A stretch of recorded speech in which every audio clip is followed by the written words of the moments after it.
ሰላም ጤና ይስጥልን ውድ ተመልካቾቻችን ከአባታችን ከእግዚአብሔር ከልጁም ከክርስቶስ ኢየሱስ ሰላምና ጸጋ ለእናንተ ይሁን።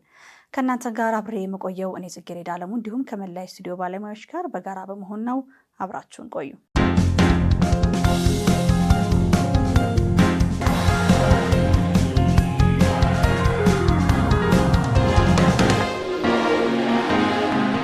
የኢትዮጵያ ቃልዮት ቤተክርስቲያን የሰብአዊ ድጋፍና ልማት ኮሚሽን የ2035 ሁለንተናዊ የለውጥ ራዕይን ለማሳካት የሚያስችለውን ግዙፍ ስትራቴጂያዊ እቅድ ይፋ አደረገች። ባልደረባችን ሮማን ከዲል እንደሚከተለው ታቀርበዋለች።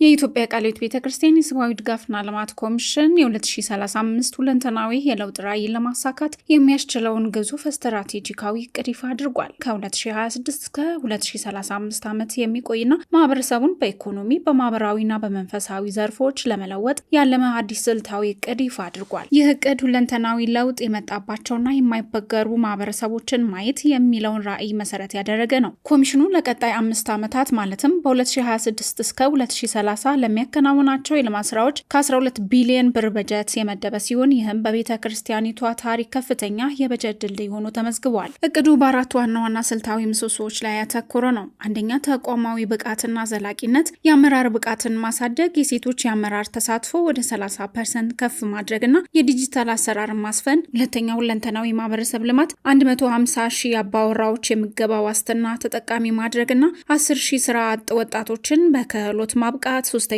የሰብአዊ እርዳታና መልሶ ማቋቋም፣ ለድንገተኛ አደጋዎች ፈጣን ምላሽ መስጠት። አራተኛ፣ ስልታዊ እቅድና ፕሮግራም ጥራት፣ የሀብት ማሰባሰብ አቅምን ማሳደግና የታይነት ወይም ቪዚቢሊቲ ስራዎችን ማጠናከር። አምስተኛ፣ የሀገር ውስጥ ሀብትን ማሰባሰብ ንቅናቄ። ኮሚሽኑ በበጀቱ ለማሟላት ኦፕሬሽን ቦናዛ የተሰኘ የሀብት ማሰባሰብ ንቅናቄ የጀመረ ሲሆን ዓላማውን በ2020-30 ዓመት ቢያንስ 25% የሚሆነውን ገቢ ከሀገር ውስጥና ባህላዊ ካልሆኑ የገቢ ምንጮች ማግኘት ነው። ይህ ንቅናቄ የአጥቢያ ቤተ ክርስቲያናትን በልማት ስራ ላይ ያላቸውን የባለቤትነት ስሜት እንደሚያሳድግ ተገልጿል። በቦርዱ እንደ ስጋት የተቀመጡ አጀንዳዎች የነበሩ ሲሆን በእቅዱ ትግበራ ወቅት የገንዘብ ምንጭ አለመረጋጋት፣ የጸጥታ ችግሮችና የአየር ንብረት ለውጥ እንደ ዋና ስጋት የተለዩ ሲሆን እነዚህን ለማቋቋም የሚያስችሉ ጥብቅ የጥንቃቄና የመከላከያ ስልቶችም ተነድፈዋል። ኮሚሽኑ ይህ እቅድ በ3 ምዕራፎች ከፍሎ እስከ 2035 ለመተግበር የፍኖተ ካርታ ዝግጅትም አጠናቋል። ይህ ስልታዊ ጉዞ ቤተ ክርስቲያኗ ለሀገር እድገትና ሰላም የምታበክረውን አስተዋጽኦ ወደ ላቀ ደረጃ ያሸጋግራል ተብሎ ይጠበቃል። የዛሬውን የኢትዮጵያ ቃልዮት ቤተ ክርስቲያን የሰብአዊ ድጋፍና የልማት ኮሚሽን የቦርድ ስብሰባን ልዩ ከሚያደርጉ ነገሮች አንዱና መሰረታዊ ነገር ቦርዱ ለሚቀጥሉት 10 ዓመታት ከ2000 በፈረንጆች አቆጣጠር ከ2026 እስከ 2036 ድረስ የሚሰራ ስልታዊ እቅድ ላይ ተወያይቶ ማጽደቅ ነው። ይህ ስልታዊ እቅድ ደግሞ የቤተ ክርስቲያኒቱን የሰብአዊ ድጋፍና የልማት አጠቃላይ አቅጣጫ ስልትና ትግበራ የሚያሳይ ነው። ስለዚህ ይህ ልዩ ያደርገዋል።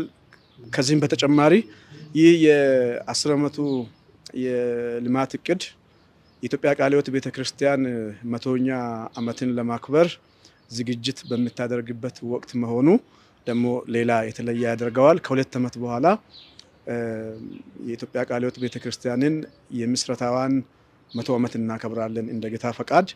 እንግዲህ የኢትዮጵያ ቃልዮት ቤተ ክርስቲያን የልማት ስራን የጀመረችው ገና ቤተ ክርስቲያኒቷ አገልግሎት የወንጌል አገልግሎት ስትጀምር ስለሆነ ያ በትንሹ የተጀመረው ጅማሮ ነው አድጎ ዛሬ የልማት ኮሚሽኑ የደረሰበትን ዘመናዊ በሆነ በጣም ሳይንሳዊ በሆነ መንገድ ጥናት ተደርጎ ልማት እየሰራ ያለው። ከዚህም በተጨማሪ ይህንን የ10 ዓመት ስልታዊ እቅድን ለመተግበር የሚያስችል ድርጅታዊ መዋቅር ክለሳም ተደርጓል አብሮ። ይህ የመዋቅር ክለሳ ሳይሆን አጠቃላይ ሪፎርም ወይም የአሰራር ማሻሻያ አጠቃላይ የልማት ኮሚሽኑ ጽህፈት ቤት ፕሮጀክቶችን ጨምሮ ቅርንጫፎችን ጨምሮ እንዴት መመራት አለበት የሚል አጠቃላይ የአሰራር ለውጥ ተደርጓል ማለት ነው።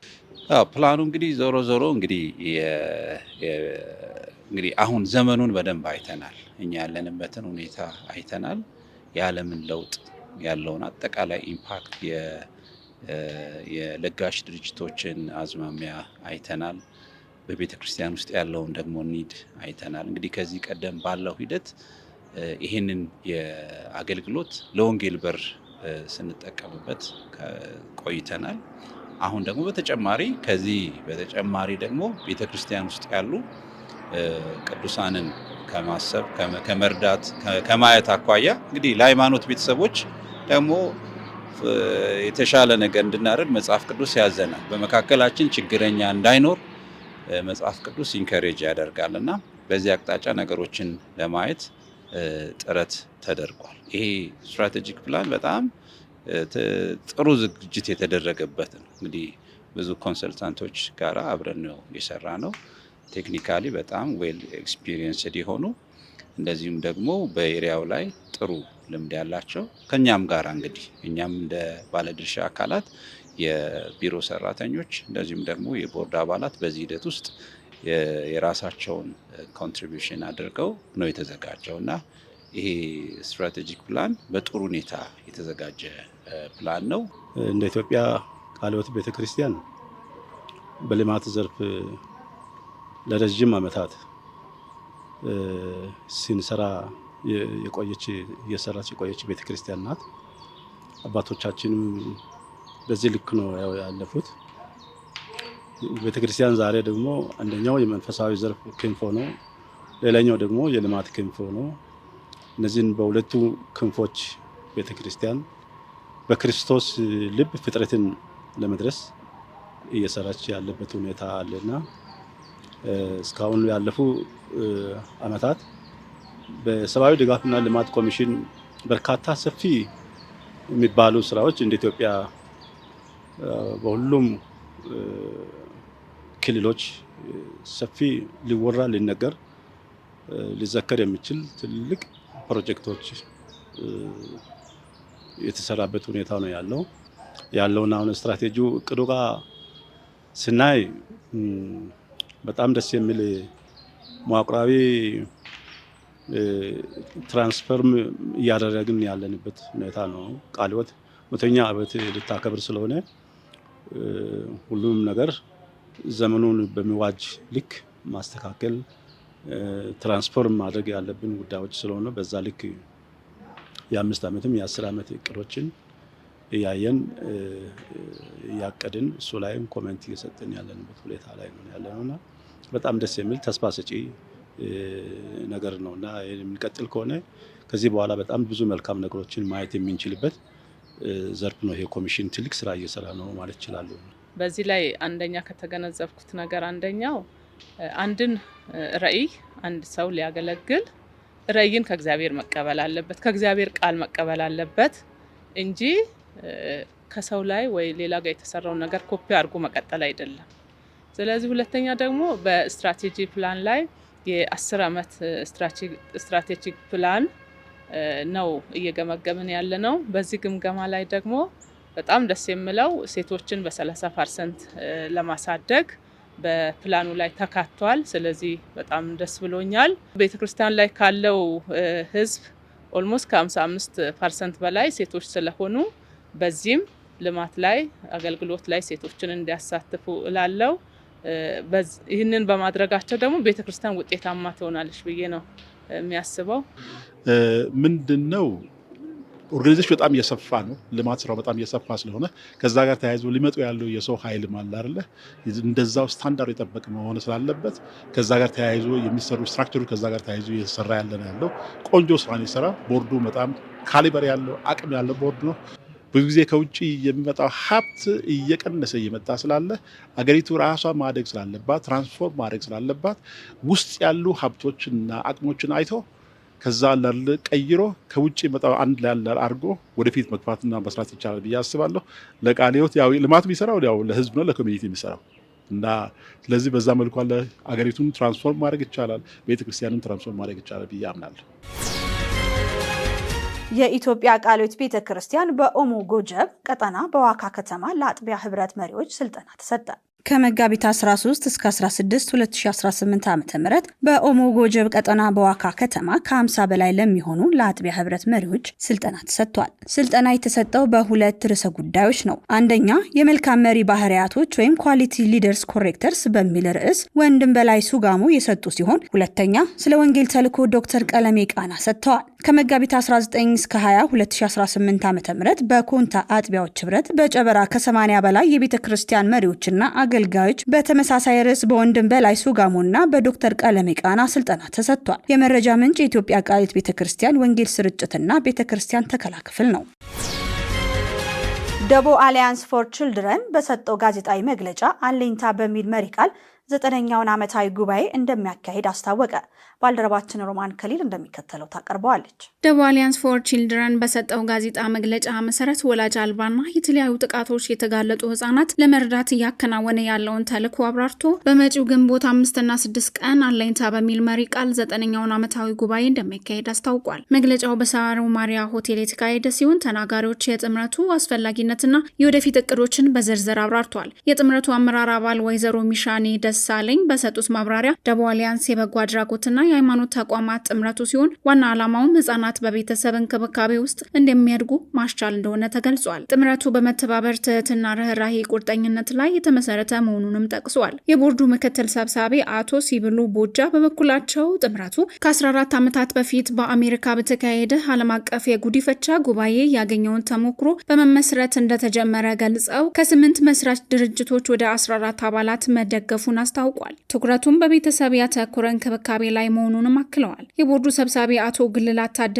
ደግሞ በሀገር ውስጥ በግጭት በበሽታና በተፈጥሮ አደጋዎች ምክንያት ብዙ ህጻናት ለችግር እየተጋለጡ እንዳሉ ገልጸው ድምጻቸውን እንዲሰማ ይህ ጉባኤ እንደሚያገለግል ጠቁመዋል። ጉባኤው ህጻናት በቤተሰብ ውስጥ የደህንነት የባለቤትነት ስሜት እንዲሰማቸው መርሃ ግብር እንደሚያቀርብም ገልጿል። በተጨማሪም ጥምረቱ ማነቃቃት፣ ማስታጠቅና ትስስርን መፍጠር በሚሉ 3 ዋና ስልቶች ላይ እየሰራ ሲሆን መጪው ጉባኤ ለህዝብና ለባለሙያዎች የሚጠቅሙ የልዩ መድረኮችና ስልጠናዎችን እንደሚያካትትም ተገልጿል። በመጨረሻም ጥምረቱ ሁሉንም ባለድርሻ አካላት ለህፃናት የተሻለ ድጋፍ ስርዓትን ለመገንባት በጋራ እንዲሰሩ ጥሪ አቅርበዋል። እንግዲህ እንደ ድርጅት የምንሰራቸው የተለያዩ ስራዎች ቢኖሩም በጋራ ግን ስንመጣ በተለይ በዋነኛነት በዚህ በደቦ አሊያንስ ፎር ቺልድረን ላይ የምናወራው ጉዳይ የኔትወርኪንግ ቅድም ተነግረዋል። በተለይ ቅንጅቶችን፣ ትስስሮችን ከመፍጠርና በየግላችን ብንሮጥ እንደ ድርጅት የምንሰራቸው ስራዎች አሉ። ስለዚህ እነዛን ስራዎች ከማጠናከር አንጻር በጋራ በመምጣት ስለ ህጻናት አድቮኬት ማድረግ ወይም የህጻናት ድምጽ መሆን፣ ድምጽ ለሌላቸው ህጻናት፣ ድምጽ ለሌላቸው ድሆች፣ ተጋላጭ ለሆኑ የማህበረሰብ ክፍሎች እነሱን ወክሎ መናገር መቻል። በአንድነት ስንመጣ ዳይሬክት ሰርቪስ ብለን የምንጠራቸው ፕሮግራሞች አሉ፣ ቀጥታ የምንሰጣቸው አገልግሎቶች ለህፃናትና ለልጆች። ግን ከሱ ደግሞ ባለፈ ሁኔታ ህፃናትን ወክሎ መሟገት፣ የፖሊሲ ለውጥ እንዲመጣ ኢትዮጵያ ውስጥ ከዛም አለፍ ሲል ትኩረት እንዲሰጥ ቅድም እንዳልኩት በመንግስትም አልፎ ደግሞ ቤተክርስቲያንም ላይ በግለሰብም ደረጃ እንደ ማህበረሰብ ምላሽ መስጠት እንዲቻል የአድቮኬሲ ስራዎች በጋራ በመሆን እየሰራ እንገኛለን። የባለፉት ጉባኤዎች ትልልቅ ለውጥ ያመጡት በዚህ ዙሪያ ላይ ነው። ቤተሰቦችን፣ ግለሰቦችን፣ አገልጋዮችን፣ ቤተ እምነቶችን፣ ተቋማትን፣ ግለሰቦችን ማነቃቃት ችለዋል። እንግዲህ ቅድም ጋዜጣዊ መግለጫው ላይ እንደሰማችሁት በተለይ አሁን የምናምነው ኢትዮጵያ ውስጥ የሚያጋጥሙ የህፃናት ተግዳሮቶች ወይም ቤተሰብን እያጋጠሙ ያሉ ችግሮች ከውጭ በምናገኛቸው የፋይናንስ ድጋፍ ወይም የገንዘብ ምንጮች ብቻ የሚቆሙ አይደሉም። በዚህ ደግሞ በተለይ ቤተ እምነቶች፣ ቤተ ክርስቲያን ትልቁን ሚና መጫወት ይገባታል ብለን እናምናለን። ትልቁም ቤተ ክርስቲያን የተሰጣት ኃላፊነት በቅዱሳት መጽሐፍት እንደተጻፈው እንግዲህ ድሆች ሁል ጊዜ ከኛ ጋር ናቸው። ስለዚህ ቤተ ክርስቲያንን የሚያነቃ መልእክቶች ይመጣሉ። በተለይ በዋነኛነት ጉዲፈቻን፣ የሀገር ውስጥ ጉዲፈቻን ከማበረታታት አንጻር እና ቤተ ክርስቲያን ድሆችን፣ መበለቶችን፣ ወላጆቻቸውን ያጡና ለችግር ተጋላጭ የሆኑ ህጻናትን ከመደገፍ አንጻር ሰፋ ያሉ ስራዎች በዚህ ፕሮግራም ላይ ይሰራሉ ብለን እናስባለን። ቤተ ክርስቲያንን በተለይ ደግሞ የሚያነቁ መልእክቶች ይተላለፋሉ። በዋነኛነት ከዋና መልእክቶቹም በዋና ጉባኤ ከሚሰጡት ባለፈ እንደ ቤተ ክርስቲያን በትንንሽ ጉባኤዎች ምን መስራት ይቻላል፣ ምን አይነት ውጤታማ የሆኑ ፕሮግራሞች አሉ የሚሉ መልካም ተሞክሮችም ሼር የሚደረጉበት መድረክ ነው።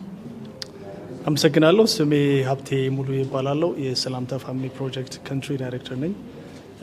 እንግዲህ የደቦ አሊያንስ ፎር ቺልድረን ሰሚት ለዘጠነኛ ጊዜ የሚካሄደው 3 ዓላማዎች አሉት። ደግሞ እንደ ተቋም አንደኛው ኢኩዊፕ ማድረግ ነው። የተለያዩ ግብረሰናይ ድርጅቶች ውስጥ የሚሰሩ ሰራተኞችን፣ ሊደሮችን፣ ፍሮንት ላይን የሚሰሩ ሶሻል ወርከሮችና ኤክስፐርቶችን ማብቃት። ይህን ደግሞ የምንደረገው የተለያዩ ቤስት ፕራክቲስ ያላቸው ልምድ ያላቸው ሰዎች ከሀገርም ውስጥ ከሀገርም ውጭ ያላቸው ልምድ በማካፈል እና ልምድ በመለዋወጥ ነው። በሁለተኛ ደረጃ ደግሞ ያው ኮኔክት ማድረግ ነው። ኔትወርክ የምንፈጥርበት ፕላትፎርም ነው። ይሄ ማለት የተለያዩ ሰዎች የተለያዩ ስቴክ ሆልደርስ የመንግስት ተቋማት አሉ፣ የተለያዩ ቸርቾችን ወክለው የሚመጡ ሰዎች አሉ። ስለ ኦርፈንስ ወይም ደግሞ ስለ ወላጅ አጥ ልጆች ያገባኛል የሚሉ ብዙ ሰዎች ግለሰቦች የሚመጡበት ነው። ልብ ያላቸው፣ ችሎታ ያላቸው፣ ገንዘብ ያላቸው ብዙ እውቀትን የሚማሩበት ሁኔታ ነው። በሶስተኛ ኢንስፓየር ማድረግ ነው። እንግዲህ ሰዎች የተለያዩ ስብሰባዎችን፣ የተለያዩ ሰሚቶችን፣ የተለያዩ መሰባሰቦችን፣ መልእክቶችን አይተው በራሳቸው ኢንስፓየርድ ሆነው የልጆችን ነገ የሚለውጥ ስራ ሰርተው እንዲያልፉ የበኩላቸውን እንዲወጡ እነሱን የማነቃቃት ስራ የሚሰራበት ፕላትፎርም ማለት ነው። ስለዚህ 3ቱን ዋና ዋና የሚባሉ ዓላማዎችን የሚያሳካ ሰሚት ነው ብዬ ነው ተስፋ ማድረግ። ይህ የ9ኛው ወላጅ ጉባኤ ስለ ወላጅ አጥ ህጻናት የሚካሄደው በሳር ቤት በሚገኘው የኢንተርናሽናል ኢቫንጀሊካል ቸርች ነው። ከግንቦት 5 እስከ 6 ሙሉ ቀን ይካሄዳል 2018። ስለዚህ ጠዋት ነው የምንጀምረው ከ2 ሰዓት ጀምሮ እና ሙሉ ቀን ነው ፕሮግራሙን የምናካሄደው። ከጠዋት ላይ የተለያዩ ፕሮግራሞች ይካሄዳሉ በጉባኤ ደረጃ። ከሰዓት ደግሞ እንዲሁም መልካም ተሞክሮች የሚካሄዱባቸው ትንንሽ ኤግዚቢሽኖች እና ብሬክአውት ሴሽን ያልናቸው ቅድም የውይይት መድረኮች ይዘጋጃሉ። ስለዚህ ማንኛውንም ሰው በግንቦት 5 እና 6 2018 በሳር ቤት በሚገኘው ኢንተርናሽናል ኢቫንጀሊካል ቸርች እንጋብዛለን።